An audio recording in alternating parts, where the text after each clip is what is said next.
Si nos fijamos en el periodo del siglo XVIII, durante la expansión territorial americana, nos daremos cuenta que durante el Gran Avivamiento había una idea recurrente en la predicación de ese entonces, una especie de doble énfasis. Por un lado, el mensaje de los predicadores era que el ser humano es muy, muy, muy malo y que Dios está muy, muy enojado.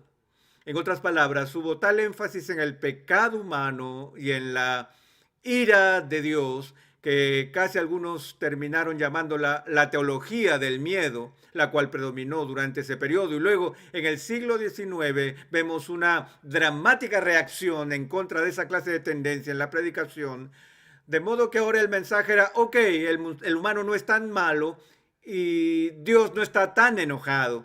El énfasis estaba ahora en el amor de Dios y la bondad del ser humano. Bueno, a finales de ese siglo, a principios del siglo XX, en Norteamérica hubo una respuesta a esa reacción dentro del mundo de la teología, con el advenimiento de una teología llamada teología de la crisis. Y fue llamada teología de la crisis porque lo tomó prestado del término griego crisis, que significa juicio. Estos teólogos en Norteamérica dijeron que si iban a tomar en serio el retrato bíblico de Dios, deberían una vez más tomar en serio lo que dice la Biblia acerca de la ira de Dios. Había algunos extremistas en ese grupo que decían que lo que vemos en las Escrituras, especialmente en ciertos momentos del Antiguo Testamento, es una expresión de algo que es irracional en el carácter de Dios mismo. En otras palabras, ellos dijeron que sí, que es inevitable ver, sin lugar a dudas, una manifestación de la ira de Dios en el Antiguo Testamento. Pero esa ira no es tanto una manifestación de la justicia de Dios o de su santidad, sino una manifestación de un defecto en su propio carácter. Aunque no lo crean, he leído algunos teólogos que hablan del lado oscuro de Yahvé.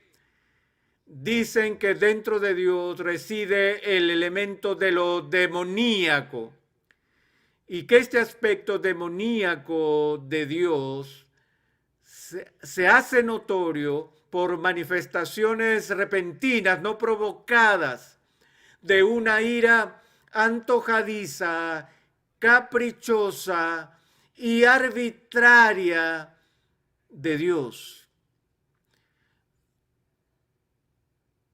Algunos de los pasajes que se consideran incluyen algo de la narrativa que leemos en el libro de Levítico. Permítanme leerles esto brevemente. Al inicio del capítulo 10 de Levítico leemos este relato. Nadab y Abiú, hijos de Aarón, tomaron cada uno su incensario y pusieron en ellos fuego, sobre el cual pusieron incienso, y ofrecieron delante de Jehová fuego extraño que él nunca les mandó. Y salió fuego de delante de Jehová y los quemó, y murieron delante de Jehová. Ahora, en esta descripción discreta y concisa de la muerte de los hijos de Aarón, parece indicarnos un ejemplo de esa manifestación rápida y caprichosa de la ira de Dios. Cuando leo esto, trato de leer entre líneas y me pregunto, ¿cómo reaccionó Aarón en todo esto? Imagínenlo. Recuerden que antes en la Escritura hay una ceremonia muy elaborada, ordenada por Dios, para consagrar a Aarón como el sumo sacerdote de Israel. Tal como Dios ordenó al detalle el diseño de las prendas que iban a ser usadas por el sumo sacerdote y que fueron planteadas para mostrar gloria y belleza. Entonces pueden imaginarse cómo se sintió Aarón cuando vio a sus propios hijos consagrados al sacerdocio. Aquí están estos sacerdotes jóvenes que hacen algo y no sabemos con exactitud qué fue, pero de alguna manera fueron al altar e hicieron como a menudo hacen los ministros jóvenes, experimentar un poco, alguna novedad, hacer bromas infantiles, perdiendo el tiempo en el trabajo en un sentido, mostrando inmadurez y sin previo aviso y sin reprensión alguna, mientras ofrecen ese fuego extraño en el altar. ¡Sas! Dios los mata instantáneamente. ¿Pueden oír a Aarón? Él va a Moisés y le dice: ¿qué está pasando aquí? ¿Qué clase de Dios es el que servimos? Dediqué mi vida entera al ministerio y al servicio de Yahvé. Y este es mi agradecimiento. Así nomás, así como así se lleva a mis hijos por una pequeña transgresión. ¿Qué clase de Dios es este? Escuchen lo que dijo Moisés.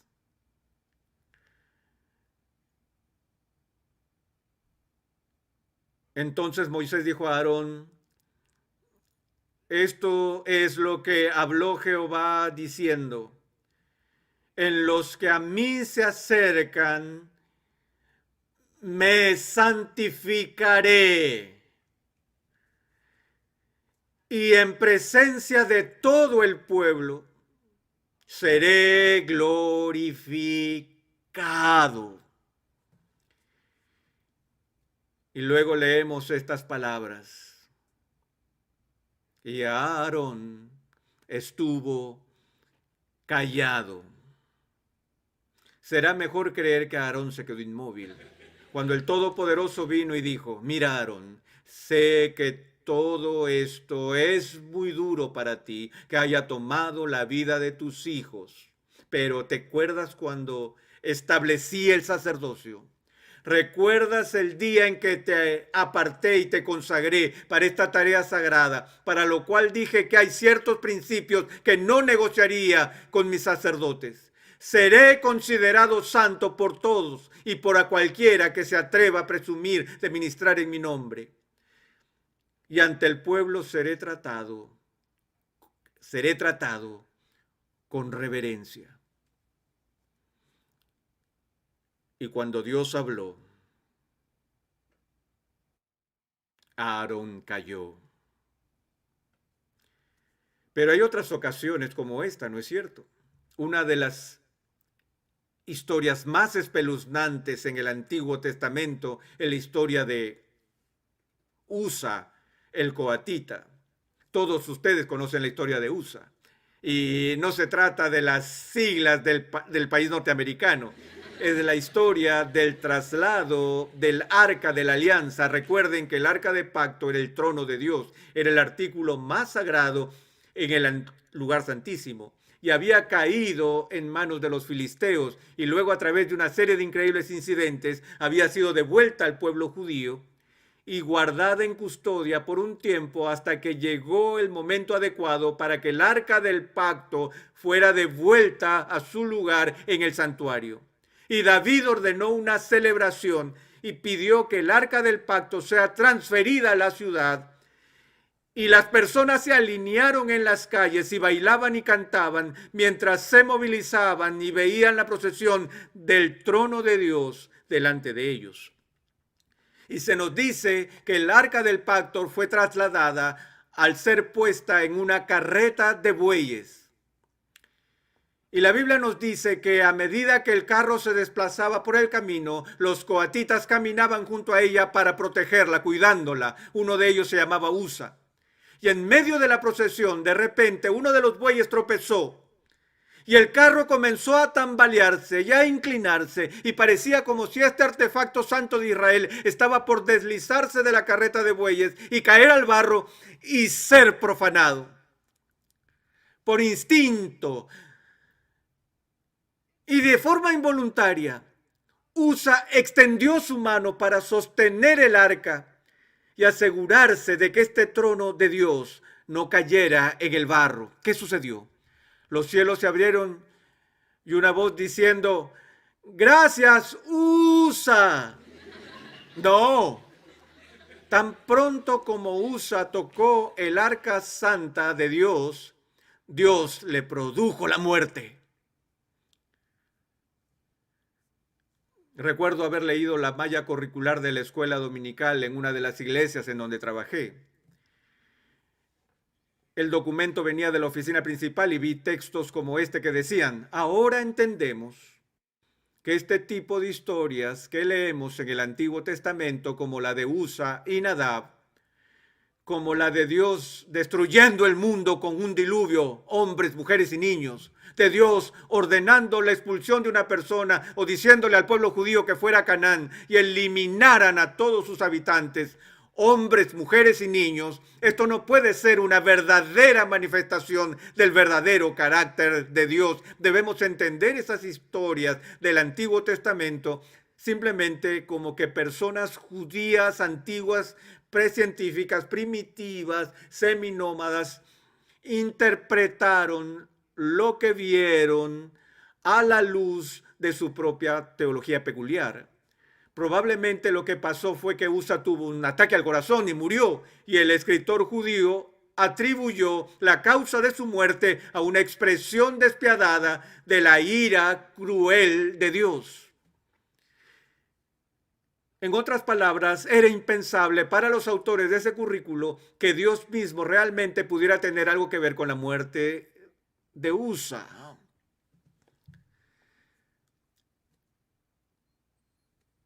Sin embargo, si vemos con atención el Antiguo Testamento y la historia de los coatitas, creo que la respuesta se hace evidente.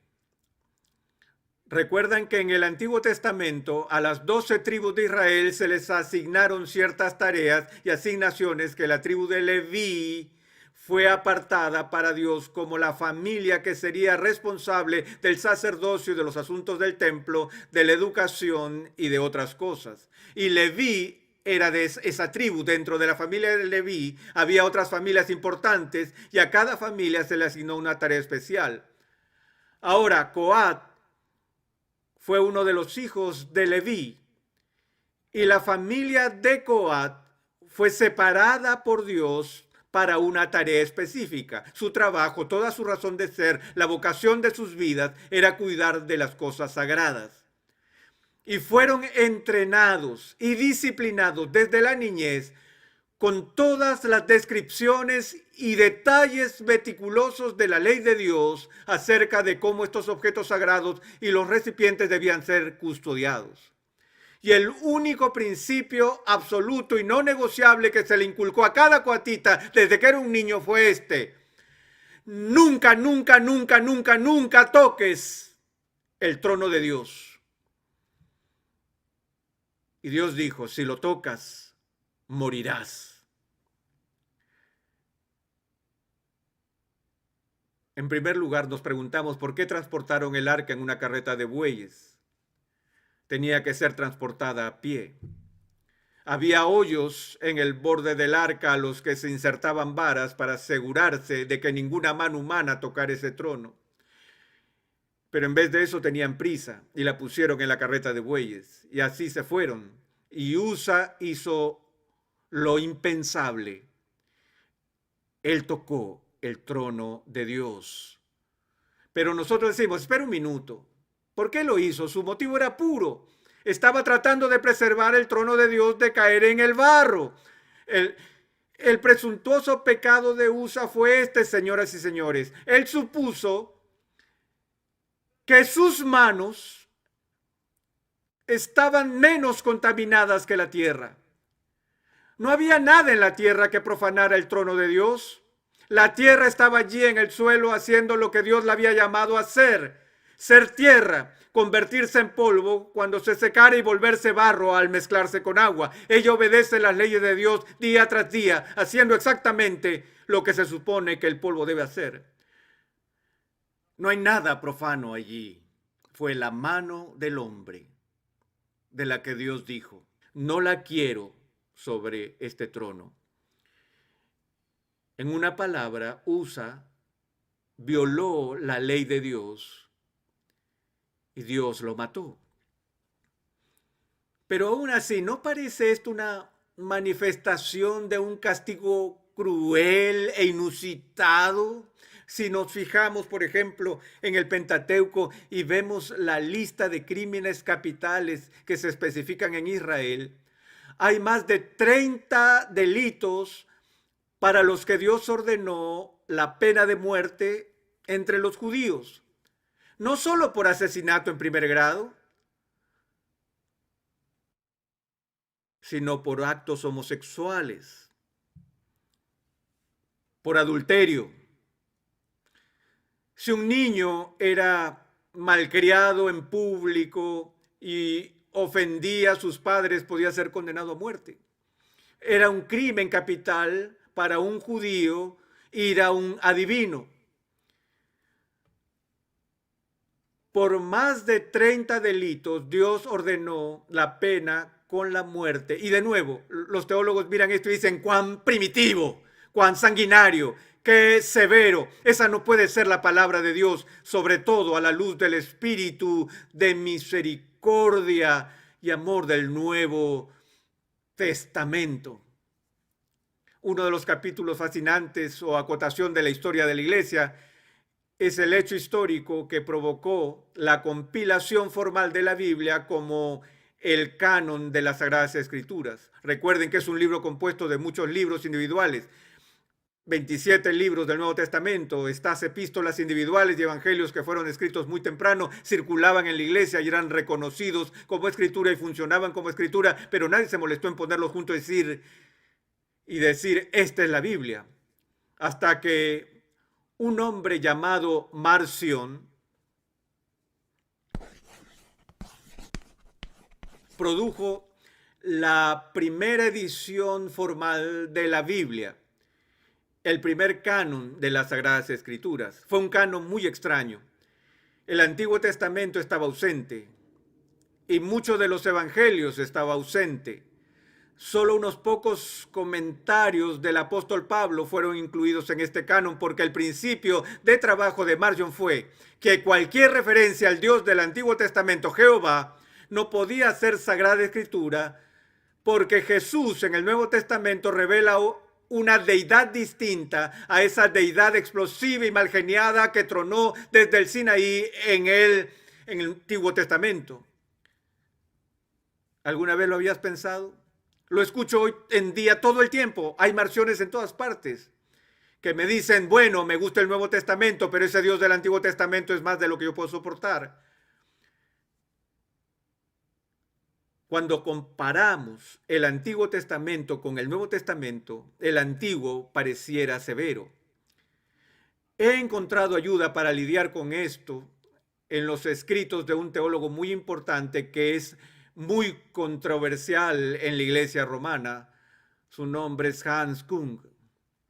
En una de sus primeras y más importantes obras, escrita en alemán bajo el título que lo traducimos en español bajo justificación, allí el doctor Kuhn habla de esta misma pregunta, de la aparente injusticia de la ira de Dios que encontramos en la Biblia, en especial en el Antiguo Testamento. Y él señala lo siguiente, él dice, el verdadero misterio de la iniquidad, el real rompecabezas no es que un Dios santo y justo deba ejercer justicia. ¿Qué hay de misterio en un creador santo que por su propia voluntad castigue a las criaturas desobedientes?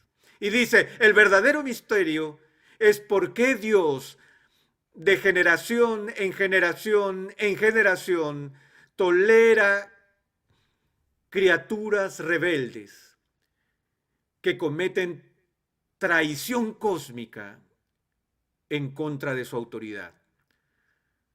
¿Lo has pensado así? Y Kuhn continúa reflexionando y dice, recuerden que aunque hay 30 y tantos delitos capitales en el Antiguo Testamento, eso no representa una forma cruel e inusual de justicia en manos de Dios, sino que eso representa de por sí una reducción masiva en la cantidad de delitos capitales. Acuérdense de las reglas establecidas en la creación. Cuando Dios, el gobernante omnipotente de los cielos y de la tierra, sopló sobre el polvo aliento de vida y formó una criatura a su imagen, y Él le dio a esa criatura el estatus más alto en este planeta y la mayor bendición y regalo que en ningún momento estaba obligado a dar. El don de la vida estampado a su imagen en ese pedazo de barro y dándole vida. Él dice, el alma que pecare, esa morirá. Todo pecado fue visto en la creación como ofensa capital. Y no que este castigo sería la muerte en algún momento después que se haya cumplido 70 años, sino bajo los términos de la creación. El día que de él comieres, ciertamente morirás. Ahora sé que la gente lee eso y dicen que lo que el texto está diciendo es que el día en que la transgresión toma lugar, sufrimos la muerte espiritual. Eso no fue lo que Dios dijo. Eso podría ser verdad, que el hombre sufrió la muerte espiritual el día que transgredió la ley de Dios. Pero los términos de la creación fueron: el día que comas, mueres biológicamente. Se acabó. Ahora, ¿hay alguien que pueda condenar a un creador santo, perfectamente justo, que por pura misericordia crea una criatura y le da todas esas bendiciones? ¿Hay algo malo en que Dios extinga a una criatura que tiene la audacia de desafiar la autoridad de Dios para gobernar su creación? ¿Se ha detenido a considerar lo que está involucrado en el más mínimo pecado? Aún con un pecadillo, amados, decimos que mi voluntad tiene un derecho más alto que los de Dios. Me aterra que en nuestra cultura la gente practique cosas como el aborto y diga que tiene el derecho moral para hacerlo. Si sé algo acerca de Dios, es que Dios nunca ha dado a nadie el derecho moral de hacer algo como eso. Y me estremezco al pensar en lo que pasará cuando una persona se presente ante Dios y diga, yo tenía el derecho de hacer eso. ¿Quién tiene ese derecho?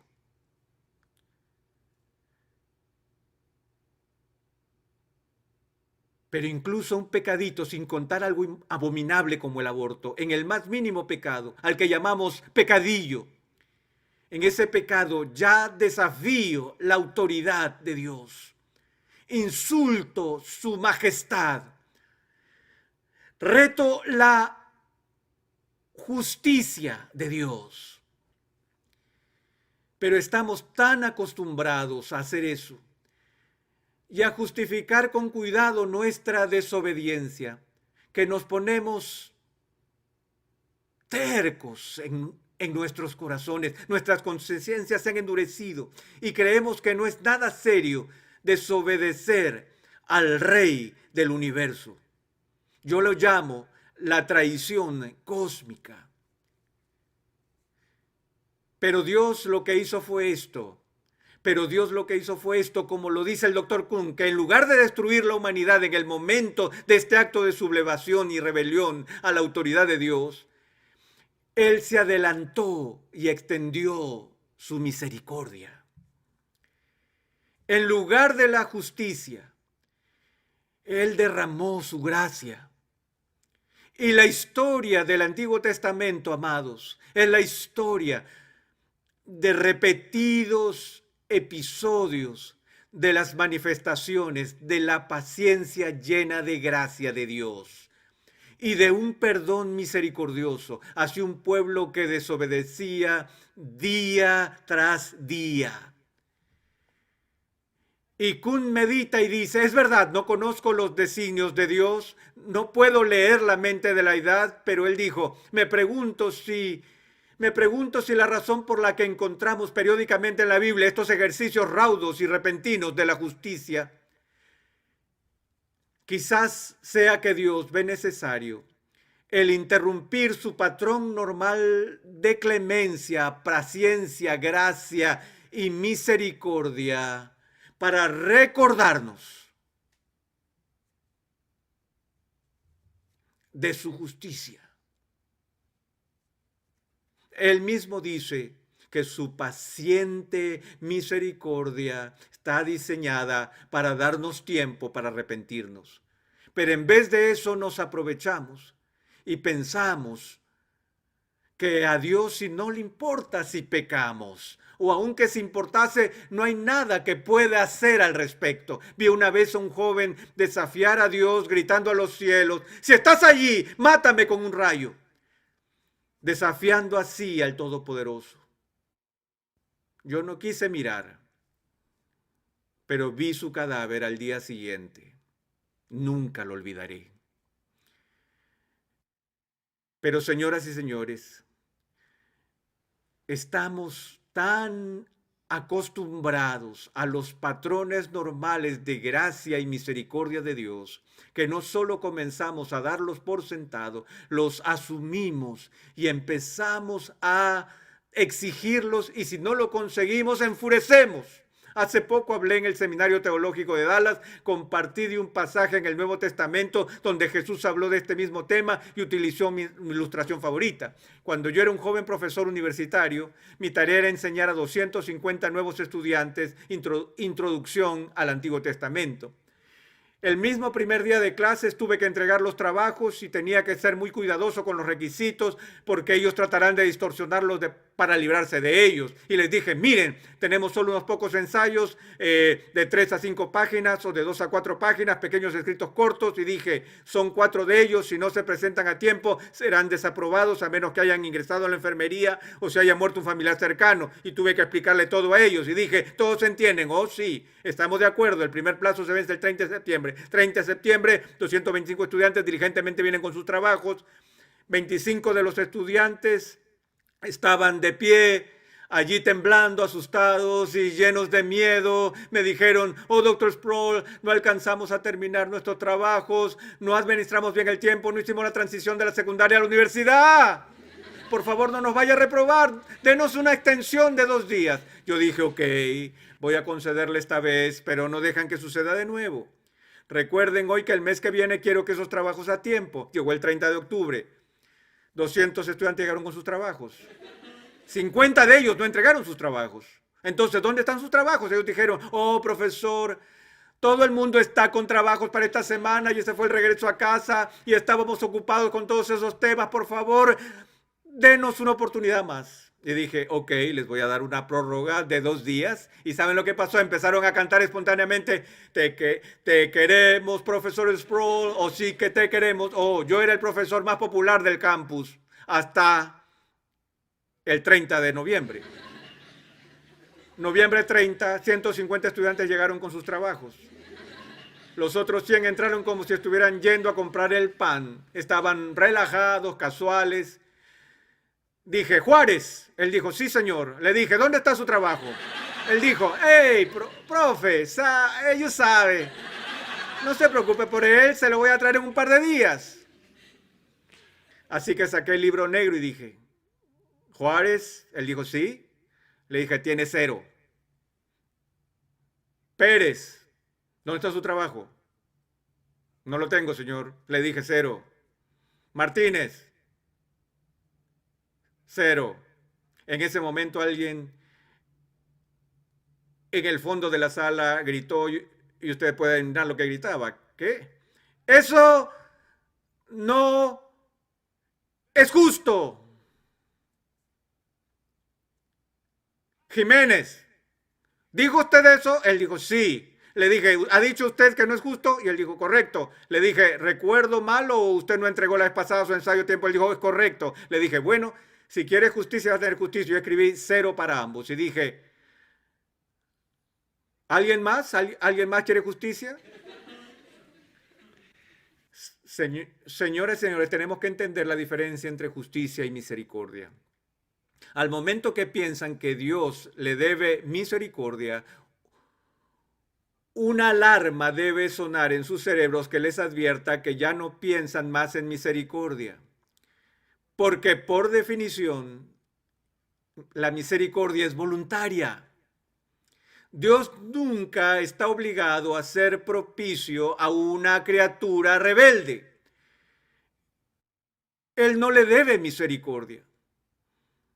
Como él ha dicho, yo tendré misericordia de quien yo tenga misericordia. Y voy a cerrar con esto. Un Dios santo, un, un Dios santo es justo y misericordioso, nunca injusto, nunca injusto. No hay momento en ninguna página de las Escrituras donde alguna vez se castigue a una persona inocente. Dios simplemente no sabe cómo ser injusto. Le doy gracias cada noche porque Él sabe cómo ser no justo. Porque la misericordia es no justicia, pero no es injusticia. Y así los dejo con esto. Cuando oren, ni se le ocurra pedir a Dios que te haga justicia. Él podría hacerlo. Y si Dios fuera a tratar con nosotros de acuerdo a la justicia, pereceríamos tan rápidamente como Nadab y Abiú, Usa y Ananías y Zafira en el Nuevo Testamento. Pero vivimos, amados, por gracia, por su misericordia. Y nunca lo olvidemos. Oremos. Padre nuestro, perdónanos por dar por sentada tu bondad amorosa, por exigirla, por enojarnos cuando no la recibimos. Padre, ayúdanos a asombrarnos con tu gracia, porque lo pedimos en el nombre de Cristo. Amén.